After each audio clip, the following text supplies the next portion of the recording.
येऊन पोहोचलाय। नवनीत राणा आणि उद्धव ठाकरे आता पुन्हा आमने सामने आलेत। राजकीय संघर्षानंतर आता हनुमान चालीसा विरुद्ध रामरक्षा असा संघर्ष पाहायला मिळतोय। तत्कालीन महाविकास आघाडी सरकारच्या काळात मुख्यमंत्री उद्धव ठाकरे यांच्या मातोश्री निवासस्थानाबाहेर हनुमान चालीसा पठण करण्याचा निर्धार केल्यामुळे माजी खासदार नवनीत राणा आणि आमदार रवी राणा यांना 14 दिवसांची कोठडी सुनावण्यात आली होती। आता याच पार्श्वभूमीवर राज्याच्या राजकीय वर्तुळात पुन्हा एकदा धार्मिक विरुद्ध राजकीय कलगीतुरा रंगण्याची चिन्ह आहेत।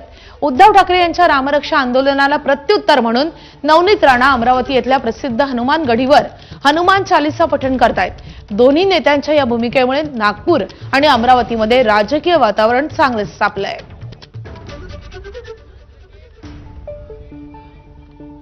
तर अमरावतीत आज भाजपचे 2 ठिकाणी कार्यक्रम आहेत।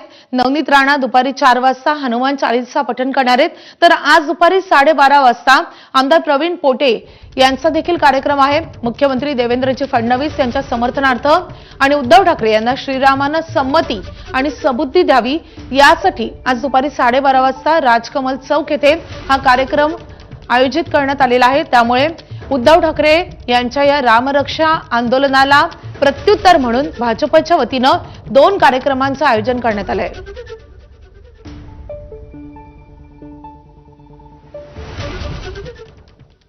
आता बातमी आहे सोनम वांगचुक यांच्यावर झालेल्या कारवाईची। सोनम वांगचुक यांचं आंदोलन